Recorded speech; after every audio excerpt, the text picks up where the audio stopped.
আসসালামু আলাইকুম প্রিয় চাকরি প্রত্যাশী ভাই বোনেরা, আশা করি সকলেই ভালো আছেন।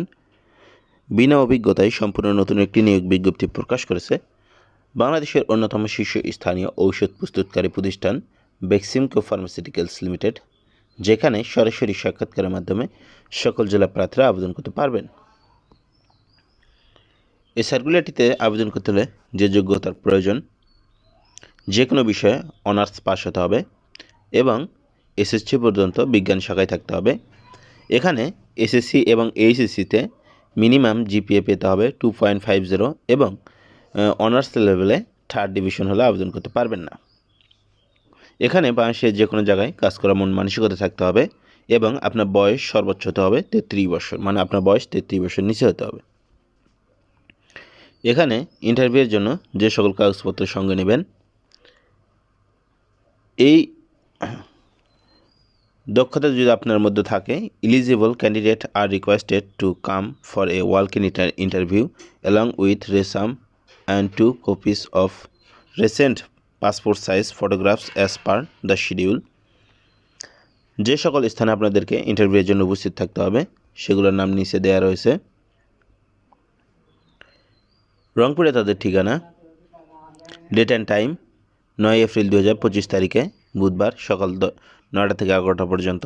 Location RDRS building, Bangladesh bank মোড়, ধাপ জেল রোড, রংপুর। রাজশাহী তাদের ঠিকানা, ডেট অ্যান্ড টাইম 9 এপ্রিল 2025 তারিখ বুধবার সকাল 9টা থেকে 11টা পর্যন্ত। Location royal Taj hotel and কন্ডোমিউজিয়াম হাউস 2627 গণকপাড়া, বলিয়া, রাজশাহী।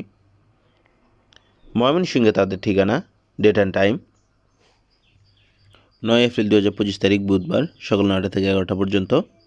লোকেশন স্পানধান training facilitation centre 306/42 Amirabad Arabic এলাকা, মাসকান্দা, ময়মনসিংহ। বরিশালে তাদের ঠিকানা, ডেট অ্যান্ড টাইম 9 এপ্রিল 2025 তারিখে বুধবার সকাল 9টা থেকে 11টা পর্যন্ত। লোকেশন ইউরো কনভেনশন হল, রাজা বাহাদুর সড়ক, অফিসার্স ক্লাব, বরিশাল। এখানে সর্বশেষ তাদের যে ঠিকানা রয়েছে ঢাকা, ডেট অ্যান্ড টাইম। এখানে সর্বমোট 2 দিন ইন্টারভিউ হবে, 9 তারিখ এবং 12 তারিখ। 9 তারিখে 2 দিন ইন্টারভিউ হলো, একই জায়গায় ইন্টারভিউ হবে।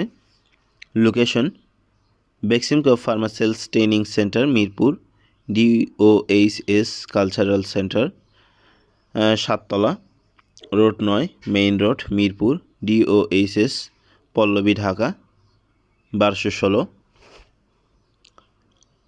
এই সার্কুলার সম্পর্কে আপনাদের কোনো প্রশ্ন থাকলে অবশ্যই সেটা কমেন্ট বক্সে লিখুন এবং আপনি যদি আমাদের চ্যানেলে নতুন হয়ে থাকেন অবশ্যই চ্যানেলটি সাবস্ক্রাইব করুন।